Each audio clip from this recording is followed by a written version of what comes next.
I'm Dr. Ondrej Mitaš. Welcome to the Science of Traveling Well.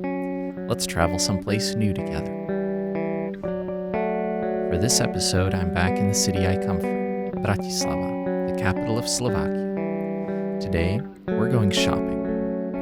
For me, shopping is an inextricable part of visiting the place I'm from. I spent the first years of my life here under the communist regime, which caused dramatic supply problems that made shopping a genuine adventure. Valuables such as kitchen appliances, bicycles, rock music records, and high-quality toys appeared only sporadically and briefly. You had to be in the know to catch the rumors early and to accept total lack of choice. So shopping in Bratislava still feels like a hunt, full of drama to me. Even though the situation today couldn't be more different. You can now buy anything anywhere. I'm here around Christmas of 2022, and we'll go shopping together to a couple of places that, for me, are typical of Bratislava. For me, the ultimate gift to get, or buy for myself, has always been a model airplane kit. I think I've been in love with them since I was 3. Bratislava is one of few European cities that still has a brick-and-mortar model hobby shop near the city center. Not only that, but it's set up in the old communist-era style, with the model airplanes, paints, and tools in display cases behind the counter. You actually have to ask a human being to allow you a closer look at the thing you want. I'll take this one for under the tree, please. I also need to get some coffee, but coffee is not just a need, it's a pleasure. So it makes sense to make some pleasure out of buying it. The greatest pleasure in coffee for me is directly across Spitalska Street from the hobby shop, at the café Kaviaren Vtak.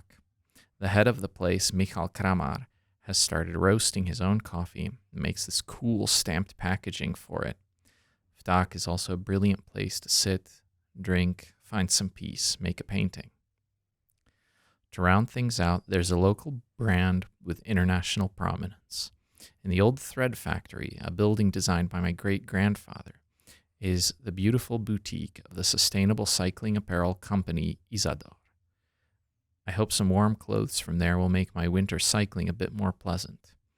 Isadore is a brand that uses mostly renewable or recycled materials and aims for very high quality and function, which sets it apart from the standard mass-market cycling clothes.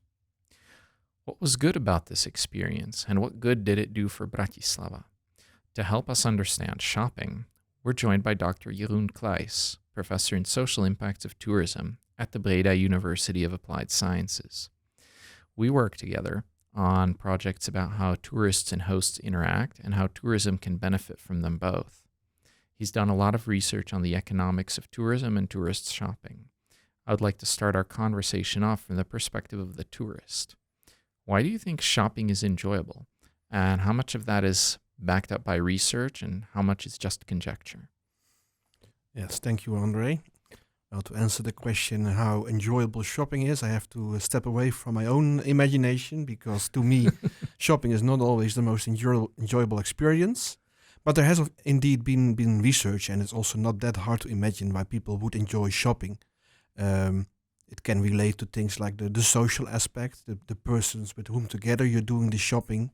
It can be about a certain task you want to do, a certain list of activities you would like to get from the shops, and being happy with the fact that you receive them, being able to and engulf yourself in this experience, not worrying about the time spent on shopping, or caring very much about the types of shopping articles you're looking for. Just really, like model airplanes, really being into the topic and spending all the time you have available to actually look into that. So there can be a multitude of reasons why people find shopping enjoyable, and these have indeed also been researched in the scientific world, leading to these kind of conclusions. Okay, great. So I'd like to turn to the residents of the place a tourist is visiting. What does the fact that tourists shop in their area do for them? That is a very important question, and I think if you will ask residents from different type of places, you'll get very different answers. Mm-hmm. If you go to some very highly touristic places, they will often say that because of tourists, the types of shops that are there in the place no longer cater really to their needs. They are really aimed towards tourists. On the other hand, if you go to places where that depend for a very large degree on tourism for having certain facilities, like more remote areas, they will often say that because of tourism, they have retail facilities for them as well. So it depends very much on the type of context and also the type of shop you're talking about, how these impacts will be perceived by local residents. Okay. Can you briefly say what research we did about this together? Because I remember we did a study a few years ago where we looked at shopping on the municipality level, and I was just wondering if you could say a few words about what we found there. Yeah. So we were trying to find out if you can find a relationship between the amount of tourists, or more specifically, the amount of overnights being spent in a certain municipality, and the employment in retail. So the amount of people working there. Under the idea, what I just explained, that in certain regions, because of tourism, it is likely that there are more shops there or bigger shops employing more people. So we did it in two ways. On the one hand, we looked into this more qualitatively, going to shops in different places and asking the shop owners about the perception they had about the importance of tourism for the retail offer. That was one part of it. The other was more quantitative, really focusing on data on municipal level about retail offer and the employment in retail, about the number of overnights, but also other factors that could influence the amount of employment in retail, like the amount of senior people living there, or the number of addresses in a certain square kilometer. So all these factors we try to account for, and thereby to isolate the element of tourism on retail. And we did indeed find that tourism has a rather substantial and positive impact on the amount of retail jobs in municipalities, at least in the Dutch situation. Yeah. So it is some kind of economic engine, an engine of job creation as well. Yeah. And that's also because the research was partly commissioned by one of the provinces from the Netherlands, Zeeland, and they really believed that because of tourism, their municipalities had much more retail to offer to their inhabitants. And that was their expectation, and their assignment to us was to actually show if that was the case. And based on the research, we could confirm that was a reality. Okay.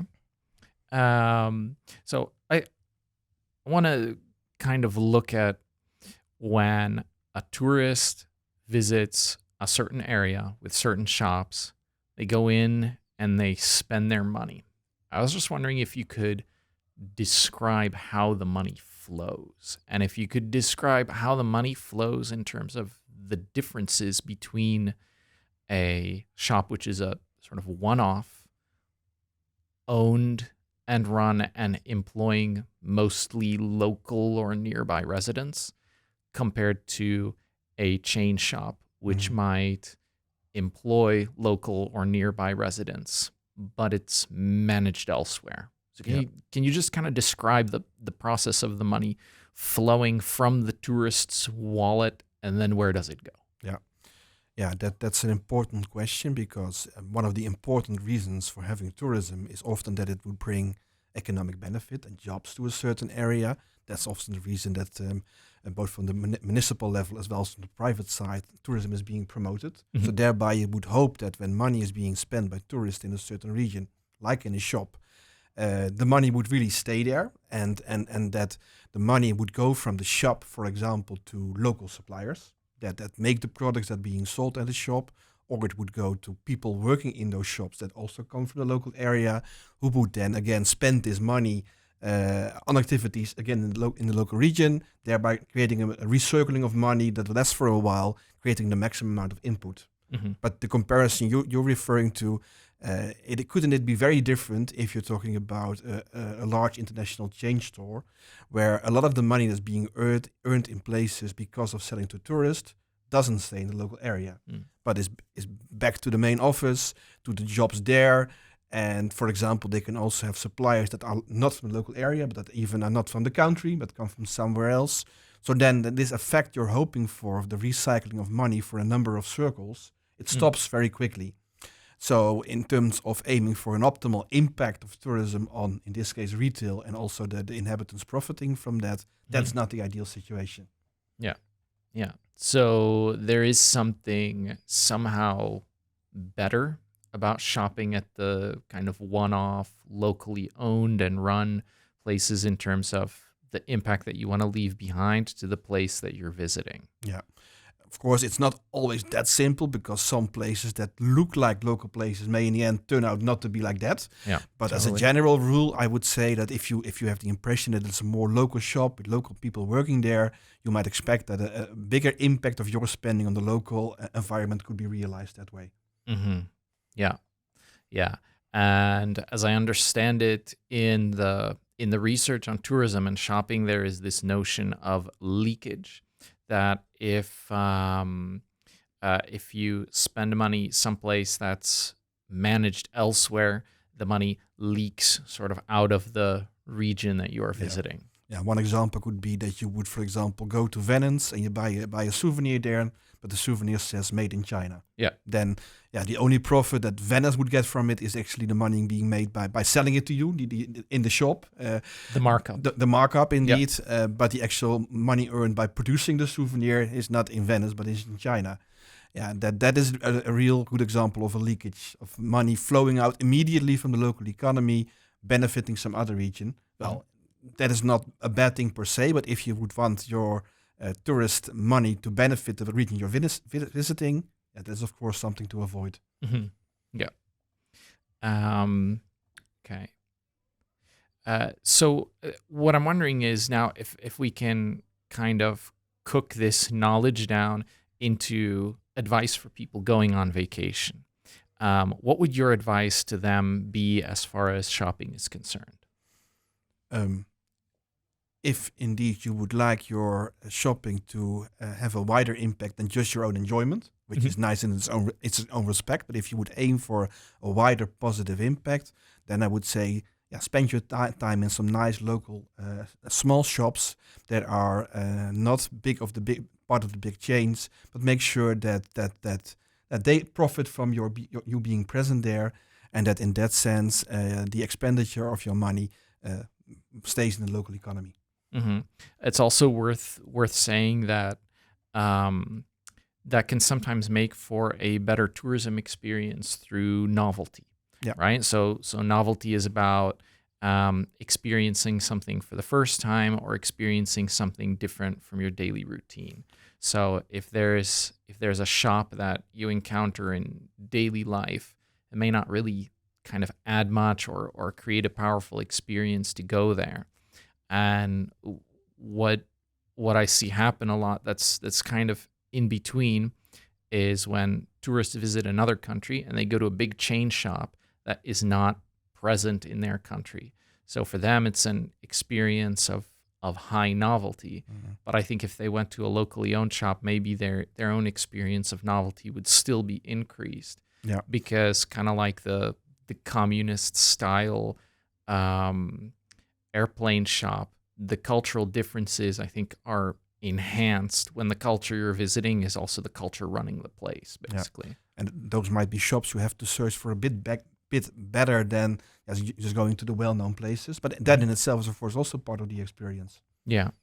Any tips for that kind of searching? I would say search a bit deeper in the online available information. I mean, you shouldn't go only to the well-known websites, but there are other places where you can look to find more detail about the shopping offer in a place. Mm. Yeah, and in my experience, it's also been something that you can really get out of tourist information offices, because tourist information offices are basically run locally in general. So they have kind of the same interests in mind as the smaller, more locally owned shops, and it's their job to know them. So in my experience, they'll refer you to those places faster, whereas, for example, online map applications are kind of just trying to please you. So unless you indeed zoom down to the smallest possible view and really see kind of storefront by storefront who is there, the first stuff that pops up is always the known chain shops, because those are the ones that are kind of the most searched for and the most clicked on or whatever. So this is where like visiting the tourist information office and sort of old school asking somebody, where can I buy this or where can I buy that or what's the weirdest shop on this street or whatever, I think can pay off. Yeah, or of course just wandering around and going a bit out of the beaten track and seeing what kind of shops you run across there if you're not looking for something very, very specific. Yeah, because I mean, like wandering around is often the point of, for example, visiting a city for the weekend. Yeah.